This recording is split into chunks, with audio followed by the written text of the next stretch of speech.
Amigos, amigas, bienvenidos, bienvenidas a Cuestión de Enfoques. Soy Miguel Cáliz Martínez, nuevamente con ustedes para hablar de los temas que hacen portada, de los temas que hacen titulares y que usted sigue en redes sociales, las redes sociales de icn.digital, y que también, como lo ha hecho usted recientemente, usted sigue en noticieros, en los noticiarios como el Estelar, que acaba de concluir con nuestra compañera del área de prensa, Melissa Tenorio, y que también hacen noticia a nivel nacional, regional, internacional.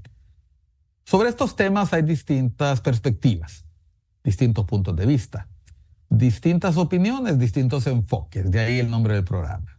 Hoy vamos a hablar de uno de esos temas que han estado en la palestra pública los últimos años, desde que se empezaron a hacer reformas en la Constitución de la República para crear zonas de desarrollo especiales.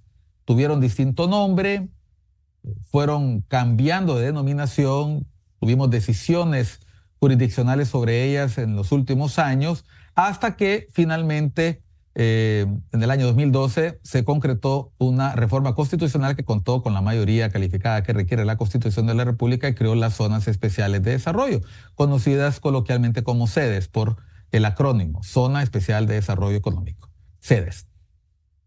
Durante mucho tiempo se ha cuestionado su existencia, se ha criticado por los detractores y se ha defendido por quienes consideran que se trata de una alternativa para generar empleo, para generar inversión extranjera. ¿Qué consecuencias traerá la decisión de la última semana? El viernes trascendió que la Corte Suprema de Justicia, en una votación decidida por mayoría y con algunos magistrados suplentes, había determinado declarar inconstitucional las zonas especiales de desarrollo económico. Esta decisión no nos tomó por sorpresa porque era una de las promesas del Partido Libertad y Refundación en el programa de gobierno de la ahora presidente Xiomara Castro. No obstante, después de una decisión en la que el Partido Libertad y Refundación logró, con votos de distintas bancadas, reformar la Constitución y dejarla con el texto que antecedía a esta reforma, pues no logró la ratificación debido a los acontecimientos que usted seguramente recuerda de octubre del año pasado, y en los cuales el Congreso Nacional interrumpió el curso de sesiones, no volvió a sesionar de manera ordinaria, a pesar de que un grupo de diputados estaba convocando a sesiones, pues finalmente se declaró cerrado el periodo de sesiones, se instaló la comisión permanente y no se cumplió el procedimiento constitucional, que indica que para que una reforma constitucional proceda, debe aprobarse con mayoría calificada, esos son 86 votos de los diputados, y debe ratificarse en la siguiente legislatura. Pues ese acto no terminó ocurriendo, precisamente porque se cerró el periodo de sesiones ordinarias y con ello no se pudo cumplir con el procedimiento constitucional. No obstante, en una decisión en la Corte Suprema, pues la Corte Suprema, como hemos dicho, declaró inconstitucional esa reforma. ¿Bajo qué argumento? Según ha trascendido, que la reforma se había hecho sobre artículos que la misma Constitución de la República declara irreformables. Nos referimos a artículos pétreos. Usted sabe que esta discusión de los artículos pétreos ha estado en el centro del debate también desde hace muchos años, porque sobre ellos trató toda la crisis constitucional del 2009 y luego todo el conflicto que atrajo incluso un golpe de Estado y la ruptura del tradicional bipartidismo. Para hablar sobre las repercusiones, las consecuencias que esta decisión puede tener, me acompaña vía Zoom el buen amigo, el abogado Waldo Rivera. Él es catedrático universitario, analista, reconocido miembro del Foro Hondureño, y el abogado Gustavo Solórzano, también un reconocido miembro del Foro Hondureño y actualmente presidente del Colegio de Abogados de Honduras. Gracias por acompañarnos. Cedo la palabra, abogado Waldo Rivera, gracias por acompañarnos. Muchas gracias, abogado Miguel. Es un placer estar en este programa, poder debatir o poder dar algunos elementos o criterios que podamos darlos a conocer a la población en esta etapa del derecho nuestro. Bueno, encantado de tener a dos figuras del gremio de abogados reconocidos a nivel nacional y también por los hondureños que nos ven fuera del país. Bienvenido, abogado Solórzano. Un gusto, licenciado Miguel Cálix, y también un saludo al abogado Waldo Rivera Portillo. Yo he tenido la fortuna de estar con maestros acompañando, ¿verdad? Pues distintos debates, y el doctor Waldo Rivera Portillo pues es un buen amigo, pero además también fue mi catedrático, así que sin duda que será un bonito espacio para poder compartir sobre temas de interés nacional. Bueno, cuando hablamos de las zonas especiales de desarrollo económico nos encontramos con una de esas decisiones políticas que tiene una motivación que no necesariamente es jurídica. Se trata de los partidos políticos, los gobernantes, tomando decisiones en el seno del Congreso Nacional para generar respuestas desde su perspectiva, de sus planteamientos para atender problemáticas del país. En este caso nos referimos a la generación de empleo, la creación de oportunidades para otros hondureños, y para ello utilizando una figura que desde el principio generó controversia. A ver, Waldo, recordemos un poco, antes de que se aprobara la reforma del 2012, que vamos a mostrar en unos minutos, todavía no, pero que se aprobara, se hizo un intento de crear una figura similar que tuvo mal resultado. ¿Puedes hablarnos un poco de los antecedentes, por favor? Claro que sí. Bueno, y también saludo a mi estimado amigo, abogado Gustavo Solórzano, y que no lo miraba en pantalla, pero como estamos vía Zoom, entonces creí que no se había conectado. Pero bueno, bienvenido y que podamos tener una buena conversación. Sí, efectivamente, la Constitución de la República, como bien se planteaba anteriormente, establece o está conformada de artículos a los que denominamos pétreos o intangibles o irreformables, y también los otros artículos que el constituyente permitió que el Congreso Nacional pudiese hacer reformas, siempre manteniendo el espíritu o la esencia de la Constitución. Pues el 2012, antes del 2012, creo que fue más o menos el 2011, Juan Orlando Hernández, siendo presidente del Congreso Nacional, aprobó en el Congreso, con sus diputados, lo que se denominó las redes especiales de desarrollo. Sin embargo, la Sala de lo Constitucional, integrada en ese entonces por la doctora Rosalinda Cruz de William, el doctor Gutiérrez Navas, el abogado Bustillo, y no me recuerdo que los otros, estaba también el exfiscal general del Estado, señor Chinchilla, y uno más que no me recuerdo en ese momento, consideraron que el abogado Gecker. El abogado Gecker, Ruiz Gecker. Correcto. Esta sala consideró que el proyecto, la reforma constitucional llevada a cabo en el Congreso Nacional, a pesar de contar con los 86 votos, pues atentaba contra la Constitución de la República, y sobre todo porque cedía soberanía. Y es aquí donde genera un elemento disociador en la parte política y jurídica, cuando en el 15 de abril del 2012, no me recuerdo ahorita, el 12 del 12 del 2012 fue destituida la Sala de lo Constitucional, menos el fiscal general, el que fue fiscal general posteriormente. Así que posterior a esto, se somete nuevamente al Congreso Nacional un articulado, una ley denominada las zonas especiales de desarrollo, y se supone que hubo una reforma y una modificación, mejor dicho, en esta ley, pero ya se contaba con una sala distinta a la que había sido legalmente electa después de que la Junta Nominadora había propuesto los 45 candidatos, y dentro de esto, pues sus sustitutos aprobaron, dieron la opinión favorable de que la ley referida a las sedes estaba congruente con la Constitución de la República.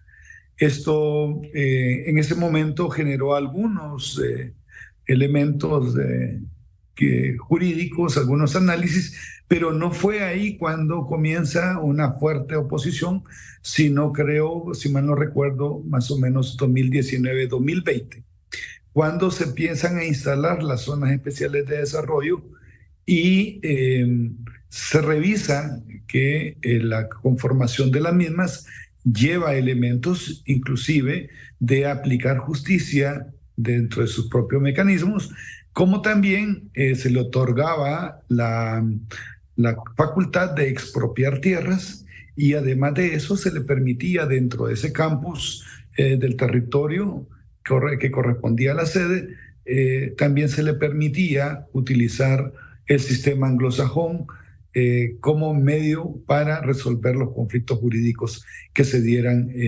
dentro de ese territorio. Así que genera una controversia, se considera que era una ciudad-estado dentro de un estado que tenía su propio autogobierno, que podía elegir sus propias autoridades, y entonces la sociedad civil empezó a reclamar por la inconstitucionalidad. Sendos recursos de inconstitucionalidad se interpusieron, y la Corte Suprema anterior, el Pleno en la Sala de lo Constitucional, consideró que esta ley estaba conforme y que la reforma constitucional no atentaba contra los artículos intangibles ni contra la propia Constitución, así que ratificaron esta ley y por lo tanto le mantuvieron la vida. Y luego esta sala actual y la Corte Suprema de Justicia en pleno, que fue en este caso la semana pasada, que emitió una sentencia con el voto favorable unánime para declarar la inconstitucional, con la diferencia que 8 votaron con el efecto ex tunc, es decir, nulidad desde el origen, y 7 votaron que debería ser un efecto a partir de la sentencia. Pero aunque fue una promesa de campaña, no es el Poder Ejecutivo el que lo cumple. Esto lo cumple el Poder Judicial, y que, dicho sea de paso, yo felicito a la Corte Suprema de Justicia por esta decisión, porque me siento particularmente identificado con esta lucha en contra de la sede, porque atentaba contra nuestra soberanía. De esta manera, entonces, Waldo, como lo planteaba Miguel, no fueron con magistrados suplentes, porque tuvo que abstenerse o separarse de la votación los miembros de la Sala Constitucional, que habían ya votado y que había quedado 3-2, y por lo tanto ellos fueron separados, y luego integraron a los magistrados que también fueron electos para tal efecto en el caso de estas circunstancias en particular. Dígame. yo quiero preguntar algo. Yo voy a aprovechar que está también compartiendo con nosotros el programa el abogado Gustavo Solórzano. Vamos a ver, la historia la conocemos y por eso precisamente quería que la repitieras, porque en medio de los análisis la gente olvida que ya en el pasado se dieron decisiones dentro de la Corte Suprema que ratificaban lo hecho en el Congreso Nacional. Que una Corte Suprema cambie sus decisiones no es extraño en una democracia. En los Estados Unidos, muy recientemente, una decisión importantísima sobre la terminación del embarazo, Wade versus Roe,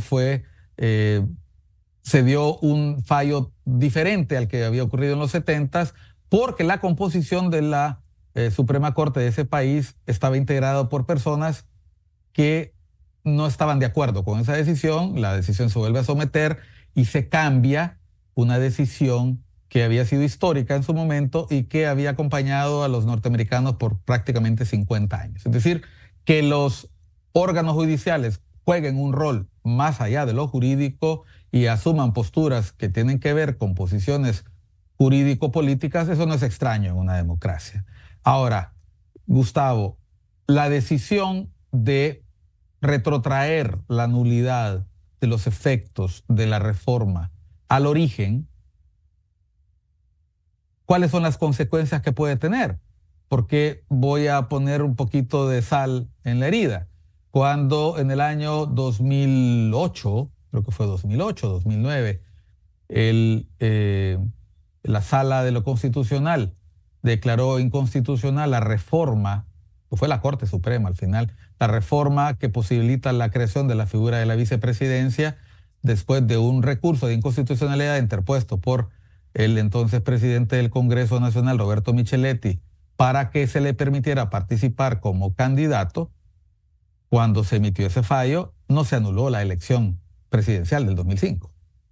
El efecto fue a partir del momento de la sentencia y fue a partir de ahí que el candidato Micheletti y el en ese momento ya vicepresidente Elvin Santos dejó de fungir, pero eso no anuló ninguno de los actos ejercidos por el vicepresidente y mucho menos los que en algún momento se pudieron haber realizado en materia electoral. Es normal dentro de las decisiones de la Corte y de la normativa, la ley de justicia constitucional, que un fallo constitucional tenga efectos retroactivos. Lo pregunto con toda el deseo de conocer con todo el deseo de conocer tu opinión, porque tú sabes que yo sé la respuesta, pero no la quiero decir yo. Pero yo creo que ahí hay que definir un par de elementos. En primer lugar, se ha hablado muchísimo del tema de la retroactividad. Aquí yo voy a tratar de ser lo más objetivo posible. Y las sentencias de inconstitucionalidad tienen dos efectos, como muy bien lo señalas. Un efecto ex tunc, que ha tomado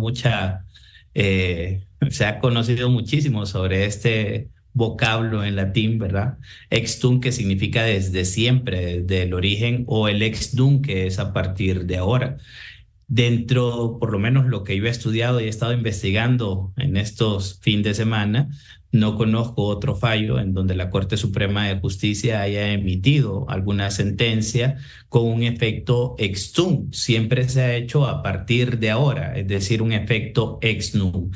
Pero eso no quiere decir, y aquí hay que dejarlo bien claro, de que no tenga dicha facultad, porque al final la doctrina constitucional le permite emitir esos fallos en sus resoluciones cuando lo considere oportuno, con el propósito justamente de lo que mencionaba el doctor Waldo Rivera Portillo, de venir y tratar de restaurar algo que se ha hecho mal dentro de la misma Constitución o dentro de la doctrina constitucional.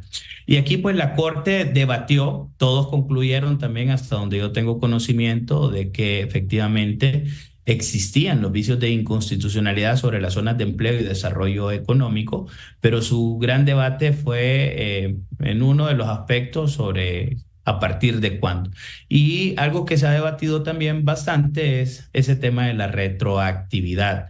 En realidad, y esto es algo que yo siempre he manejado, las sentencias sobre recursos de inconstitucionalidad o acciones de inconstitucionalidad realmente, su efecto es anulatorio, o anula a partir de ahora o anula desde siempre.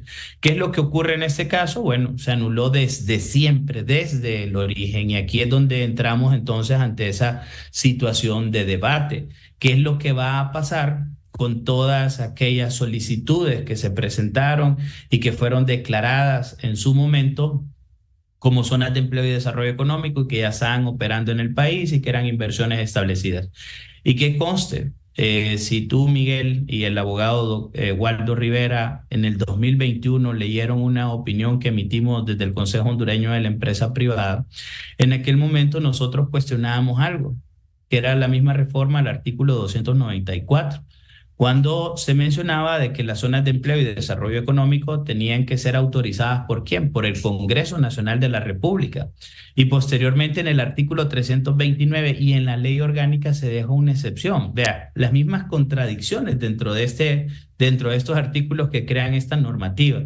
Primero, que como se le da el tratamiento de zonas geográficas especiales, quien las debe de autorizar es el Congreso Nacional. Luego se crea una excepción a esa norma constitucional que ya se había establecido en el artículo 295, en donde manda que en aquellas zonas en donde hay baja densidad poblacional puede hacerlo la Comisión de Aplicación de Mejores Prácticas, pero resulta de que en los lugares donde se establecieron estas zonas de empleo y desarrollo económico, ojo que este es un elemento importante, no eran zonas de baja densidad poblacional, de hecho eran zonas en donde ya existían urbanizaciones y donde hay una población que ya está asentada y por tanto, en realidad quien tuvo que haber concedido estas zonas era el mismo Congreso Nacional. Primer elemento, es más, si quisiéramos nosotros ver el tema de las mismas zonas de empleo y desarrollo económico desde su origen en la inconstitucionalidad son contrarias a la misma norma reformada.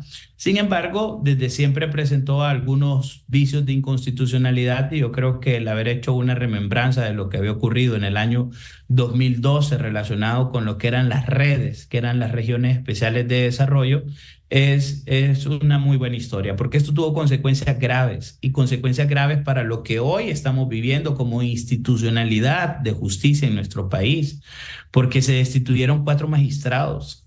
No dijimos nada los hondureños, lamentablemente, ante aquellas circunstancias.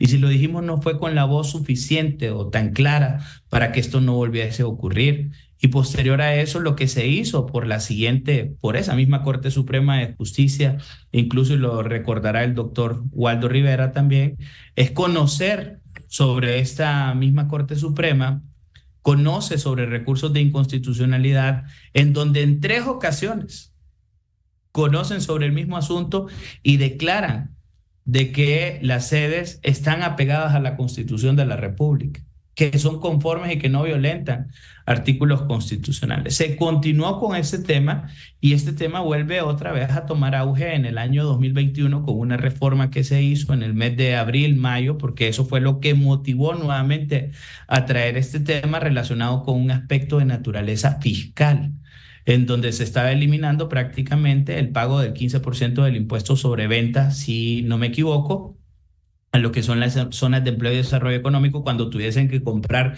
bienes o contratar servicios aquí dentro del país. Y esto es lo que provoca nuevamente una reacción y esto provoca que la Universidad Nacional Autónoma de Honduras venga e interponga una acción de inconstitucionalidad por parte, yo entiendo de que ahí participó el doctor Waldo Rivera Portillo también en esa comisión, no lo sé, o el doctor Julio no estuvo, la abogada Ana Pineda estuvo, presenta una nueva acción de inconstitucionalidad sobre el tema de educación superior.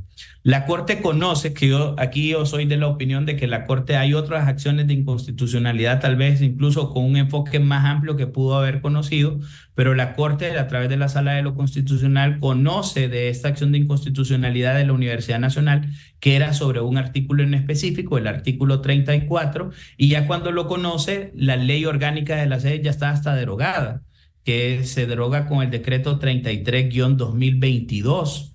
Con el decreto 32-2022 lo que se hace es la derogación del texto constitucional, mismo que nunca fue ratificado con posterioridad y se hace a través de la vía judicial. Yo sí creo que el Congreso Nacional tuvo que haber conocido y ratificado todo esto también en su momento, pero bueno, al final termina siendo el Poder Judicial. Yo soy una persona respetuosa de las instituciones y como lo dijimos en el 2021, aunque no compartíamos el fallo en cuanto a haber declarado constitucionales las sedes, pues había sido la institucionalidad del Poder Judicial la que lo había hecho. Y en esta ocasión, aunque en lo particular, y podrán disentir conmigo muchas personas, considero de que el efecto tuvo que haber sido ex nunc, es decir, a partir de ahora, porque me parece que puede traer algunas consecuencias jurídicas para el Estado de Honduras, porque cuando las inversiones se hicieron, existía el aval del Estado, a pesar de que podamos decir de que era nulo y que se conocía, etcétera. En mi opinión, existía el aval del Estado para poder realizar todas estas inversiones que, como se dijo, eran de alto riesgo, pero se hicieron. Y ahora podemos enfrentar algunas consecuencias jurídicas a nivel internacional, podemos enfrentar algunas consecuencias incluso de tipo político también en relación con esto, y que creo que pueden crear un clima todavía mucho más amplio de incertidumbre. Si no fuéramos a lo estrictamente jurídico, dentro de la doctrina constitucional es válido el poder hacer este tipo de cosas. Y con Ahora, esto voy a concluir, porque tú citabas un ejemplo también de lo que había ocurrido en el 2008, cuando lo que era la vicepresidencia y los designados. Pero te cito un ejemplo más reciente, Ley Marco del Sistema de Protección Social. También se presentó una acción de inconstitucionalidad que fue comunicada hasta en el año 2022. Y esa ley marco del sistema de protección social que había sido emitida en el año 2015 se emite con un efecto ex nunc. ¿Por qué razón? A partir de ahora, porque eso hubiese involucrado el perder un montón de derechos que la clase trabajadora y que muchos hondureños, ¿verdad?, que prestamos nuestros servicios de manera subordinada, hubiésemos perdido. Entonces creo que el Poder Judicial siempre tiene que medir las consecuencias también de todo eso. precisamente, y antes de irnos a la pausa, leeré el artículo constitucional y luego hablaremos de las potestades que puede tener una Corte Suprema de Justicia que debe marcarse en la legalidad de las normas de la Constitución, que la Constitución establece. Artículo 96. La ley no tiene efecto retroactivo, excepto en materia penal cuando la nueva ley favorezca al delincuente o procesado. ¿Qué pasa con los derechos adquiridos? Lo que acaba de mencionar el abogado Solórzano. Independientemente de la opinión particular que tengan mis invitados, vamos a volver después de unos mensajes para conversar cuáles pueden ser las consecuencias negativas de una decisión que está dentro de las potestades de la Corte Suprema adoptarse, pero cuyos alcances pueden tener consecuencias más graves que la misma decisión de reforma constitucional, y no digamos de varios fallos que en su momento declararon la constitucionalidad de esta reforma. Volvemos después de unos mensajes a Cuestión de Enfoques.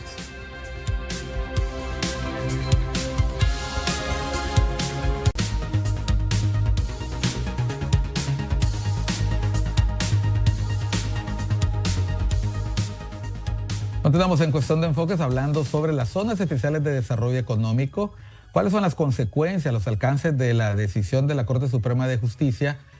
No solo de declarar inconstitucional la reforma que en 2012 contó con mayoría calificada y fue reformada y ratificada con la mayoría que la Constitución establece, sino el efecto que tiene que una nueva Corte Suprema de Justicia, contrariando dos decisiones anteriores de la Corte Suprema de Justicia, que al final no importa si es una Corte Suprema de ahorita o que tiene 2 años y la otra tenía 7, al final es el Estado de Honduras el que ha tomado esta decisión a través de uno de sus órganos competentes. Y para hablar sobre eso tenemos a dos ilustres invitados, al abogado Gustavo Solórzano, presidente del Colegio de Abogados de Honduras, y al abogado Waldo Rivera, catedrático universitario y analista. En el segmento anterior estábamos hablando un poco de los antecedentes y las valoraciones sobre la validez o no de la reforma constitucional en sí misma. Y precisamente para eso existe una Corte Suprema, para que no sea la opinión de particulares la que tome las decisiones en este tema. Para eso nos sujetamos a los órganos que la Constitución establece, que tendrán que tomar sus decisiones utilizando los mismos parámetros legales y Constitución y leyes orgánicas que les facultan actuar dentro del principio de legalidad. Dicho de manera sencilla para las personas que están viendo el programa, ni los magistrados ni los diputados deberían de tomar decisiones por encima del marco constitucional, porque ese es el límite de su actuación.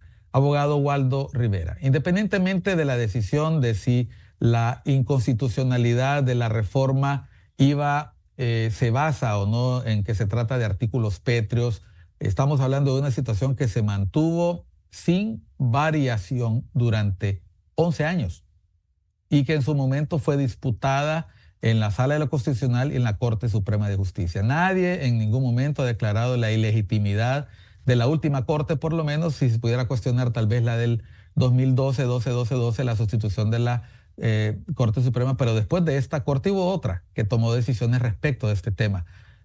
¿Cómo quedan los derechos de las entidades que, independientemente que se tratara de una situación de riesgo o que estuviera disputada o que fuera controvertida en el país, hicieron inversiones, se sujetaron al principio de legalidad establecido en ese momento por el Estado de Honduras, una ley especial de sedes, una reforma constitucional que fue disputada por algunos incluso diputados que hoy están en el oficialismo y que en su momento fue declarada válida, aún que se tratara de artículos pétreos. Lo pregunto porque el inversionista que viene, que encuentra que en el país se están dando un mínimo de garantías, no tiene nada que ver con esas decisiones. ¿Cómo quedan los derechos adquiridos? ¿Cuáles son los riesgos de declarar una nulidad que ignora que el tiempo pasó y que hay una realidad objetiva que no se puede borrar? El tiempo no se puede borrar. Bueno, esta es otra de las controversias que se está manejando a nivel de discusiones. Sin embargo, no conocemos a ciencia cierta el contenido de la sentencia. Solo sabemos cómo fue votada y bajo qué efecto y qué mayorías obtuvo, nada más. Sin embargo, en este punto tendríamos que ver varios elementos. Uno, tendríamos que ver el texto de la sentencia para ver cuáles son los límites, cuáles son los alcances respecto a los derechos que otorga la Constitución y que debería de garantizar. Y aquí viene un tema que es interesante. En materia de constitucional, se habla de las intervenciones o límites constitucionales. Ok, comencemos por lo siguiente. La Constitución de la República garantiza el derecho a la propiedad privada.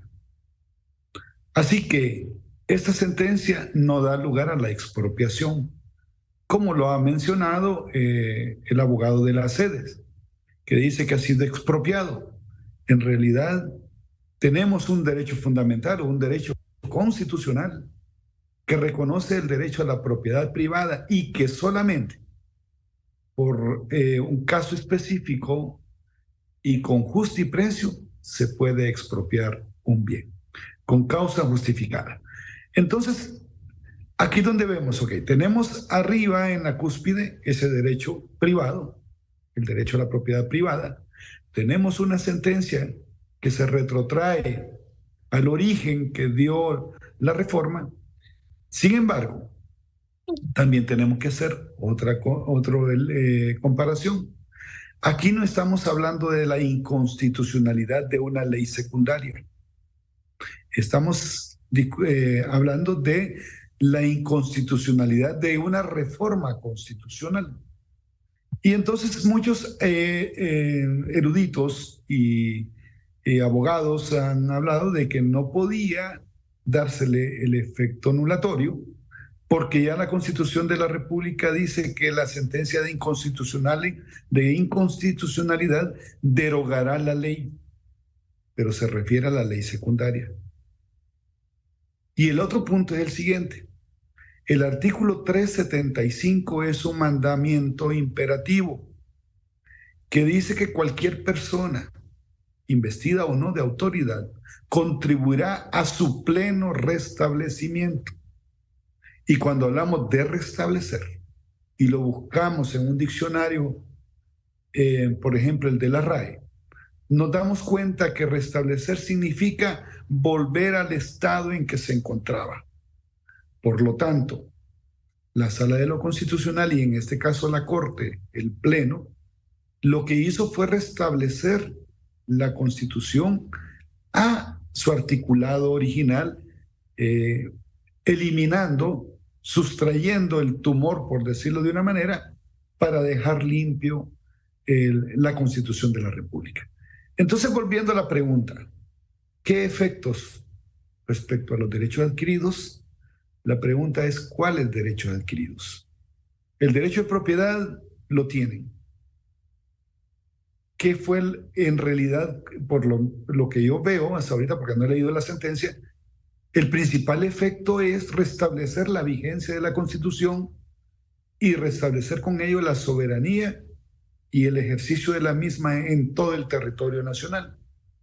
Por lo menos hasta ahora no sabemos si los alcances va a tener efectos sobre las inversiones, que yo creo que ese es un elemento que se va a tener que revisar en el contenido de la sentencia, porque entonces tenemos también el otro derecho constitucional que garantiza la propiedad privada y no dice a nacionales, simplemente dice garantiza el derecho de la propiedad privada y por lo tanto es a nacionales y extranjeros.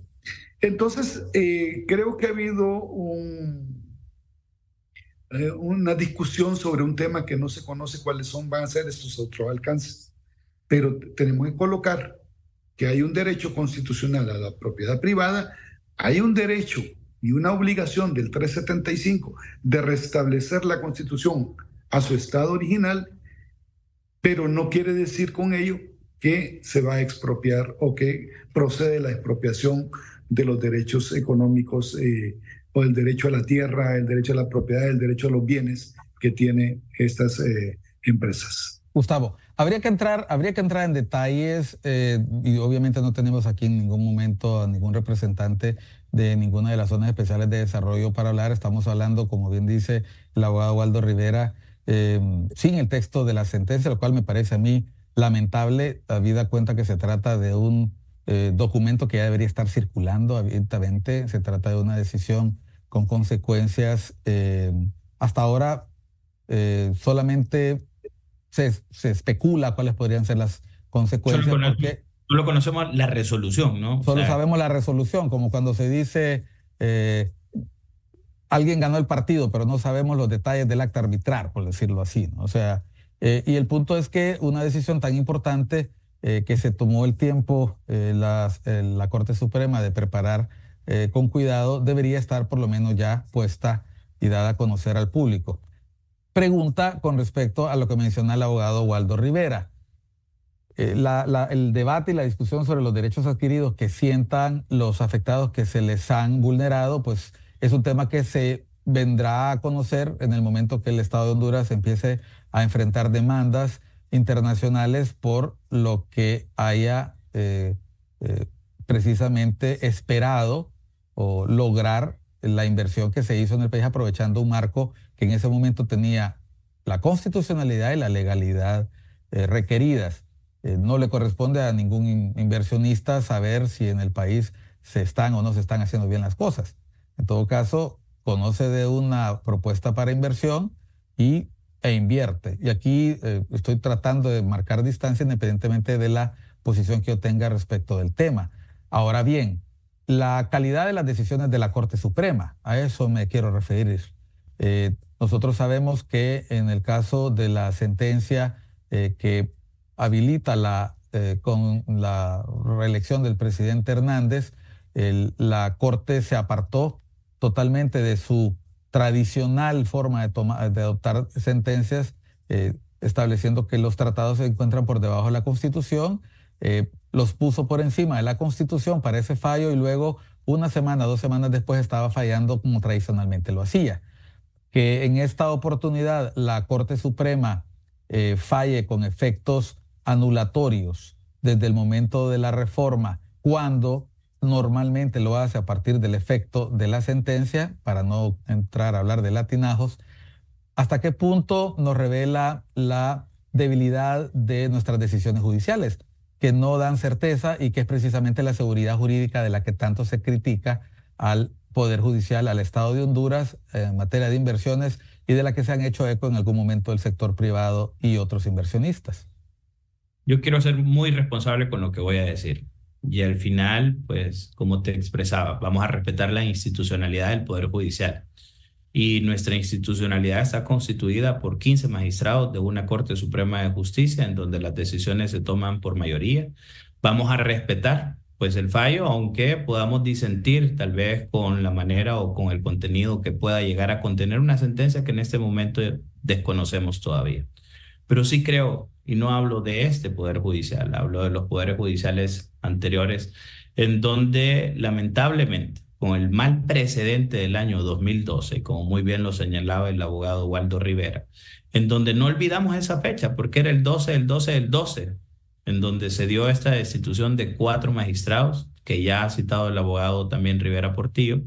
Creo que ahí se comenzó con una situación de demasiada influencia dentro de lo que son los poderes judiciales, la Corte Suprema de Justicia, y en donde con posterioridad los magistrados terminaban fallando incluso decisiones que eran de naturaleza jurídica, dándole un ámbito totalmente político, desnaturalizando con esto el poder judicial. Y lo digo, como te repito, con mucha responsabilidad, porque así lo creo y creo que no podemos callar este tipo de circunstancias. Ante lo que ha ocurrido el día viernes, yo esperaría, ¿verdad? Y vamos a confiar en esa institucionalidad de que lo hayan hecho por convicción y que esto no vaya a desencadenar posteriormente todo un tema relacionado con aspectos de tipo político, y que esa era la verdadera intención de haber declarado un efecto desde su origen y no en realidad un efecto a partir de ahora. Pero esto lo vamos a saber con el transcurso del tiempo, y yo por eso he sido una publicación en donde expresaba que creo que esta historia relacionada con las zonas de empleo y desarrollo económico va a continuar, y va a continuar a nivel nacional, y que va a tener un efecto tanto en lo jurídico, en lo económico, como también en lo político. Pero vamos a confiar de que la misma decisión no tenía ese sentido, sino un sentido en donde tenían el convencimiento los magistrados de que estaban haciendo lo correcto. Pero esto vamos a terminar de saberlo conforme vaya avanzando el tiempo, así como hoy podemos definir de que todo lo que se hizo hace 10 años atrás, pues en realidad era un error por la presión política que existía en su momento. Mira, yo quiero hacer un comentario también sobre las 3 sedes que en Honduras todos conocemos y que yo creo que tienen características muy sui generis cada una. En el caso de la que aparecía en pantalla, que esa es la sede Orquídea, ubicada en San Marcos de Colón, en realidad esa es una empresa colocada sobre un territorio en donde lo que se dedican es a la agroindustria, y lo que estaban buscando era la facilitación de toda la tramitología con el propósito de poder exportar de manera fácil los productos que ahí se producían.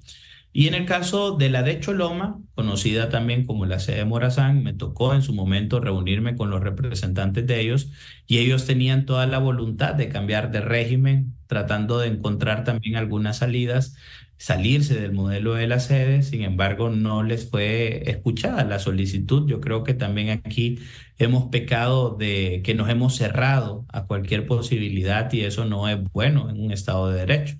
Nuevamente, y tú lo has dicho también, y yo lo dije, en el momento que se desarrollaron las inversiones contaban con el aval del Estado de Honduras. Estas 2 primeras sedes creo que la tienen un poco más fácil al momento de tener que tratar con el Estado y encontrar algún modelo bajo el cual acogerse dentro del Estado hondureño. La que siento que la tiene un poco más compleja es la sede Próspera, porque ellos justamente le apostaban a todo este tema de su propia jurisdicción, en el sentido, ellos manifiestan sin ceder soberanía, etcétera, pero ellos le apostaban a ese modelo de negocio en donde considero hoy por hoy de que ellos va a ser más complejo el poder encontrar un modelo dentro de la legislación hondureña que se acoja a lo que ellos pretenden. Y es aquí, esta es el caso de las sedes que a mí en lo particular me preocupa, porque ellos ya iniciaron una acción internacional por más de 10.000 millones de dólares, un tercio de lo que es el Producto Interno Bruto de nuestro país, el 30% casi de lo que es el Producto Interno Bruto de nuestro país, en donde van a buscar cómo ampararse en normativas internacionales, tratados como el CAFTA, que si bien están por debajo de la Constitución, como tú muy bien lo señalas, pero van a ser elementos en los cuales refuercen algunas teorías de protección de la inversión que ellos tenían. Y ojalá, ¿verdad?, de que el Estado de Honduras pueda encontrar salidas y que no se enfrente a estos procesos. Y no digo que hay que temer o que vamos a ir a perder. Sin embargo, la historia nos coloca de que esto es una moneda en el aire. Así como podemos ganar, podemos terminar perdiendo, y sería lamentables consecuencias para todos nosotros, porque al final no son quienes nos gobiernan, somos todos nosotros los que terminamos pagando los platos rotos de esto. Y en cuanto al mensaje que se manda a la inversión, sí lo veo como un mensaje duro, ¿Por qué? Porque entramos en un proceso, o sea, cada quien sabe dónde invierte, eso sí es cierto, Miguel, porque cada empresa o inversionista cuando viene a un estado hace un análisis y determina qué tan riesgoso es el país, qué tan riesgoso es la inversión que puede llegar a desarrollar. Y yo creo que las sedes sí eran una inversión de riesgo que estaba contemplado por los inversionistas, sin embargo, aún así la desarrollaron, pero nos deja en una muy mala posición. Yo siempre lo he dicho, a mí me ha tocado hablar con más de dos empresas en donde lamentablemente me dicen Honduras es nuestro principal mercado. El 50% de lo que producimos lo dejo en Honduras, el otro 50% lo distribuyen en los otros países de la región. ¿Y dónde produce? Costa Rica. ¿Pero por qué en Costa Rica? Es costoso, pero es seguro jurídicamente hablando. Bueno, Entonces, eso es justamente el mensaje que nosotros estamos mandando, que en Honduras puede pasar cualquier cosa en el Congreso, Poder Ejecutivo, en el Poder Judicial, y eso, esa incertidumbre, pues genera inseguridad también.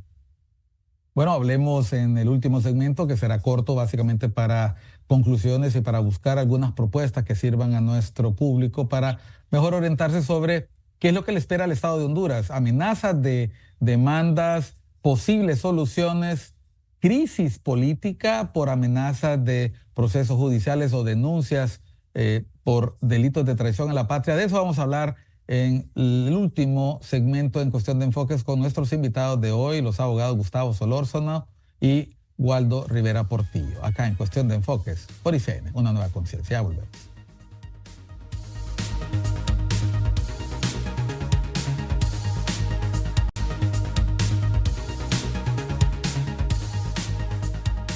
Entramos en el segmento final de Cuestión de Enfoques. Estamos hoy con el abogado Waldo Rivera Portillo y el abogado Gustavo Solórzano, ambos miembros del Foro Hondureño. Estamos conversando sobre la decisión de declarar inconstitucional la reforma que dio vida, que creó las zonas especiales de desarrollo económico y que las incluyó en la Constitución de la República. Esa decisión por haber representado una reforma a artículos que se consideran pétreos, que se consideran irreformables en la Constitución. Abogado Waldo Rivera, brevemente, ¿no pone en precario la actuación legislativa del constituyente derivado? ¿Debe estar atenido el constituyente derivado a que cualquier actuación hecha en el ejercicio de sus derechos como diputado que le garantiza la Constitución de la República, aun y cuando se cumplan los requisitos que la Constitución establece y luego se someta a controversia constitucional estos hechos, debe estar preocupado que 10, 15, 20 años después puede venir una causa judicial por traición a la patria? bueno, este es un tema que también ha surgido a raíz de la declaratoria de inconstitucionalidad de la sede. Y en realidad no es un invento de índole político, sino que es un tema de índole jurídico, porque la Constitución no hace diferencias entre quienes considera traidores a la patria, simplemente dice traidores a la patria quienes promuevan el continuismo, la reelección presidencial, quienes modifiquen o quieran modificar esos artículos intangibles, quienes cedan territorio. Entonces hace una catalogación general sin distingos de partidos políticos o de afinidad ideológica. Evidentemente esto va a marcar un antes y un después. Y como lo planteábamos, lo que planteabas anteriormente, esto puede darse como en el viejo oeste, venganza por venganza y así ojo por ojo y nos vamos a quedar ciegos todos. Entonces el tema hay que tocarlo, creo yo, con ánimo de construir en el país que quede un precedente, sobre todo al inversionista, porque yo sí creo que sobre todo Próspera, han sido muy confrontativos con la sociedad. Vinieron como señores feudales, como principados, y creyeron que iban a gobernar el territorio a sus anchas, mi particular criterio. Pero creo que esto va a sentar un precedente que viene esperemos que le dé la ansiada seguridad jurídica, porque no podemos basar la seguridad jurídica en adefesios jurídicos y mantenerlos permanentemente. Gracias, Miguel, por la invitación, y doctor Solórzano, un placer estar con usted. Igual. Bueno, gracias, Waldo. Y para la última participación, Gustavo, antes del saludo final, de la despedida final, del cierre, porque la pregunta que a mí me cabe: en el año 2004 se hizo una profunda reforma constitucional que precisamente fue producto de un pacto político que crea la figura de la vicepresidencia, que establece límites para el acceder a ciertos cargos, y han pasado 20 años de esa decisión, que fue hecha con el mejor ánimo, con la mejor intención. Finalmente, una decisión de la Corte pues trata precisamente sobre una reforma de un artículo que no debió haber sido reformado, como los que en algún momento se pretendía eliminar previo a la crisis y el golpe de Estado del 2009. ¿Cómo queda la actuación legislativa y la del constituyente derivado cuando se convierte en una vendetta que, según cambie la veleta y el tamaño de la mayoría o la denominación política del fiscal, puede convertirse en lo que precisamente criticaba la oposición, lawfare? Sí, mira, aquí vamos a escuchar en los próximos días este tema de traición a la patria. De hecho, hoy ya pudimos ver algunas acciones que se presentaban, denuncias en el Ministerio Público. Y entonces ahora viene un escudo que creó también la misma clase política que está representada en el Poder Legislativo, a lo que buena parte de los sectores de la sociedad civil le hemos denominado la inmunidad legislativa, que es aquel decreto que reformó la ley orgánica del Congreso, en donde te establece en el artículo 10 de que la única responsabilidad que tienen los diputados y diputadas por la acción legislativa y la función legislativa que ellos tienen es la de la acción de amparo, inconstitucionalidad o las acciones constitucionales, y que después de eso no responden a nada. Eso es justamente uno de los artículos que ha pedido Naciones Unidas que se derogue, para quitar ese blindaje que han tenido los diputados por las acciones, y en donde se han escudado desde el año 2017, si mal no recuerdo, con el único propósito de venir emitiendo normas que son contrarias, y que ahí coincido con el doctor Waldo en cuanto al tema de que crean adefesios jurídicos. Hemos visto desde el Congreso Nacional cómo salen normativas que son totalmente contrarias a la Constitución, y a muchos hondureños nos toca tener que cumplirla. ¿Por qué razón? Porque aparecen dentro del ordenamiento jurídico, pero no son correctas. Yo creo que esto tiene que ser una lección, un aprendizaje para todos los hondureños, para los diputados, para el Poder Ejecutivo, para el Poder Judicial, de que no podemos continuar jugando con temas relacionados con el territorio, con la forma de gobierno y con los periodos presidenciales. Todavía falta esa sentencia relacionada también con lo que se conoció en su momento. Sería también, no sé, doctor, anular esa sentencia que en su momento permitió la reelección presidencial, porque también hay que cerrar esa vía que quedó ahí abierta, y todo aquello malo que haya sido también hay que hacerlo, incluyendo lo que es este tema de la amnistía política, en donde también yo considero de que eso es totalmente inconstitucional, porque no es para delitos políticos que se creó, sino para delitos comunes. Bueno, nos hemos quedado sin tiempo, pero queda la interrogante y queda la invitación girada a ustedes desde ya, en algún momento coincidir, para qué alternativas podemos encontrar para que esto no siga ocurriendo. ¿Pueden los políticos, independientemente del lugar donde se encuentren, Poder Ejecutivo, Poder Legislativo, y ahora podemos incluso decir Poder Judicial, porque la partidización del Poder Judicial es más evidente que nunca, siempre lo fue, pero ahora es más evidente que nunca? Tenemos que en algún momento ponerle límites a estas actuaciones, ya que la Constitución no es ese límite. ¿Cuál puede serlo? ¿Será un nuevo pacto político? ¿Será, voy a decir la palabra que nadie quiere escuchar, será un nuevo pacto constitucional? ¿Será una nueva forma de hacer política? ¿O esperamos que el pueblo, con la sabiduría que tiene, tome finalmente las decisiones y le quite el favor de su voto a quienes no cumplen ni las reglas que ellos inventaron? Gracias, Waldo. Gracias, Gustavo Solórzano. Gracias a ustedes que han estado atentos a Cuestión de Enfoques. Recuerde, siga en la señal de ICN, Una Nueva Conciencia. Soy Miguel Cáliz Martínez. Te invito a seguir en nuestra programación.